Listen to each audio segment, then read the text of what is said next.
Hey everybody, it's Shaman Sister Sin, and you're listening to the Meditations and More podcast brought to you by littleshaman.org. That's me, the Little Shaman. Today I want to talk to you about letting the narcissist take care of their own problems. It's often the case with people who are in relationships with narcissists that they believe it is their job to be the narcissist caregiver, a belief that is certainly not dissuaded by the narcissist. Quite the contrary, this belief is ingrained into narcissistic people's loved ones' heads. It's a pervasive belief in general that people are responsible for the well-being of others. In some ways, this is true. When we drive a car, for example, we are responsible for ourselves, our passengers, and the other drivers on the road.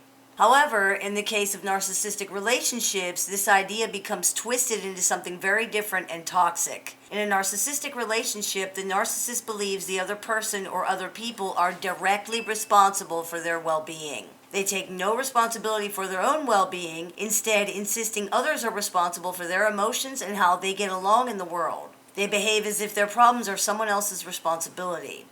Unfortunately, this often turns into a concrete dynamic in which the other people around them believe it too. The relationship can become a situation where the narcissist is never expected to care for themselves, and people run around trying to fix all the narcissist's problems for them, either because the narcissist cannot or will not do so themselves. This happens for many reasons. It could be that the person or people around the narcissist are codependent and believe they have to do what other people want in order to be loved or validated. It could be that the narcissist is abusive if their needs are not catered to. It could be the result of guilt piled on someone by the narcissist. Throughout their relationships, narcissists will continually place the responsibility for their feelings on the other person, claiming they were made to feel a certain way, creating an atmosphere where they are perpetually offended, or claiming to have constantly hurt feelings. They may use tantrums or suicidal threats to control the household until they get what they want, or threaten that they will create a catastrophe for the family if they are not appeased. They may use emotionally loaded language such as, "Why don't you want me to be happy?" or "Why do you want me to suffer?"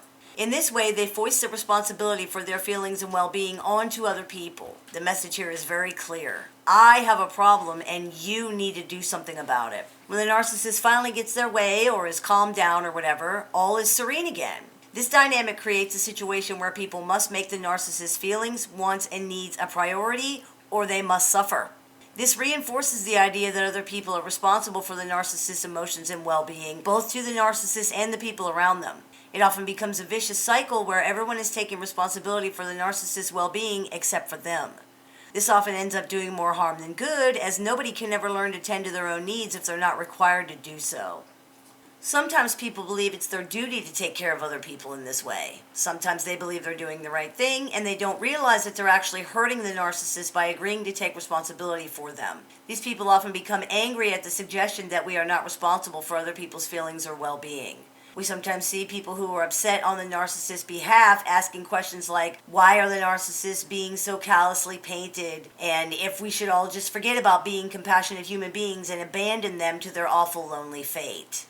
The very way this type of thing is phrased implies that other people are responsible for the narcissist's well-being, and that to disagree with that means someone is not compassionate enough. It implies that somehow narcissists won't meet that awful fate if somebody else does something about it. This is, of course, not only not true, but it's also exactly what narcissists themselves believe. They are miserable and hurting and needing, and somebody needs to do something about that. The idea that this person should be them doesn't cross their minds. This is just like the way a little kid expects their parents to make everything better and take care of their problems. The problem is, narcissists are not children.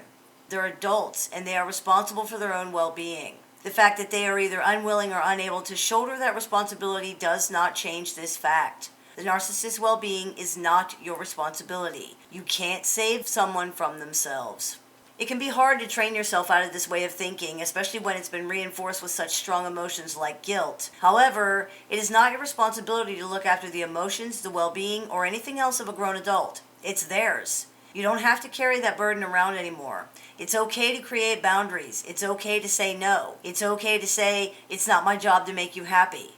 It's okay to say, your feelings are your responsibility, not mine.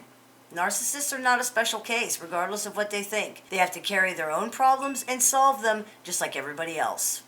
I hope this clears a few things up for you. As always, I look forward to your comments, questions, and suggestions, so please keep those coming. You've been listening to the Meditations and More podcast brought to you by littleshaman.org. That's me, the Little Shaman. May the Great Spirit bless you and have a wonderful day.